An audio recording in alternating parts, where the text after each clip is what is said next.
Sa ngalan ng Ama at ng Anak at ng Espiritu Santo. Ang mabuting balita sa araw na ito ay mula kay San Mateo Kapitulo 5, versikulo 20 hanggang 26. Sinabi ni Jesucristo sa Ebanghelyong ito na kung ang pagsunod ninyo sa kalooban ng Diyos ay tulad lamang ng pagsunod ng mga tagapagturo ng kautusan at mga pariseyo, hinding-hindi kayo makapapasok sa kaharian ng langit. Sino ba ang mga pariseyo at mga tagapagturo ng kautusan? Ito ang mga taong pantas, eksperto at maraming alam patungkol sa mga ritual, sa mga liturhiya, sa sinagoga at sa templo. At alam nila ang kaliit-liitang batas na binigyan nilang interpretasyon mula sa kasulatan. Kaya nga, alam ng mga taong ito ang bawat numero at mga hakbang upang ipakita sa lahat na natutupad nila at nagaganap nila sa kanilang buhay ang mga ritual at mga kautusan.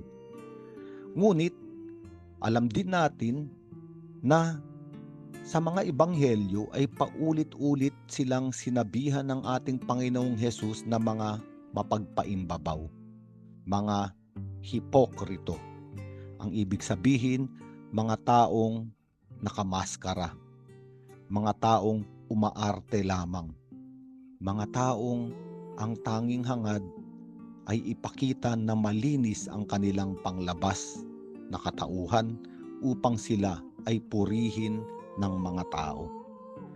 Kaya nga, sinabi ni Jesucristo dito sa ebanghelyong ito na kung mag-aalay ka ng handog sa dambana para sa Diyos at naalala mong may sama ng loob sa iyo ang iyong kapatid, iwan mo muna ang iyong handog sa harap ng dambana at makipagkasundo ka sa Kanya.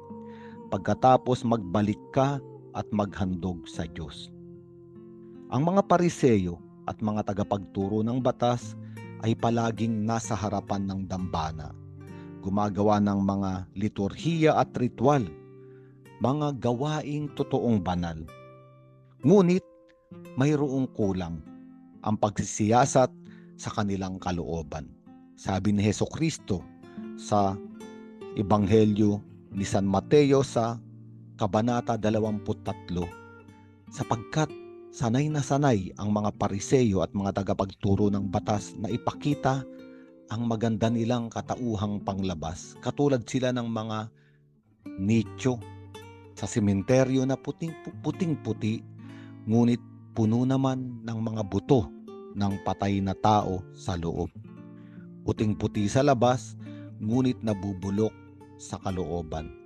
Kaya nga sinabi ni Jesucristo ang mga salitang ito, narinig ninyo na iniutos ng Diyos, huwag kang papatay. Ang sino mang pumatay ay mananagot sa hukuman. Ngunit sinasabi ko sa inyo, ang sino mang napopuot sa kanyang kapatid ay mananagot sa hukuman. Ang ibig sabihin, ang napopuot sa kanyang kapatid ay pumapatay na sa kanyang puso. At sinabi pa ni Jesucristo, ang humahamak sa kanyang kapatid ay mananagot sa Sanhedrin.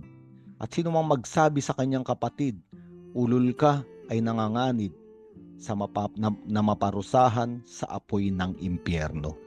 Ang ibig sabihin ng ating Panginoong Jesucristo, bago gumawa ng mga panlabas na ritual, tignan muna ang kalooban.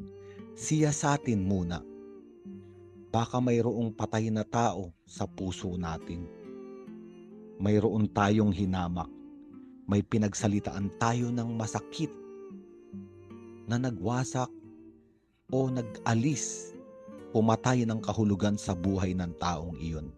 Kaya sabi ng Panginoon, iwan muna natin ang altar, iwan muna natin ang handog, at balikan natin ang kapatid na iyon. Kaya nga, ang huling bahagi ng ebanghelyong ito ay patungkol sa pagbabalik natin o pag-aayos natin ng ugnayan sa mga taong ating nasaktan. Sabi rito ng Panginoong Hesus, kung may ibig magsakdal sa iyo, makipag-ayos ka agad sa Kanya bago makarating sa hukuman ang inyong kaso. Kung hindi ay dadalhin ka niya sa hukuman at ibibigay ka nito sa tanod at ikukulong ka naman sa bilangguan. Tandaan mo, hindi ka makalalabas doon hanggat hindi mo nababayaran ang kahuli-hulihang piso na dapat mong bayaran. Kaya nga, inuulit at binibigyan diin ng Ebanghelyong ito. Makipag-ayos muna tayo sa ating mga taong nasaktan.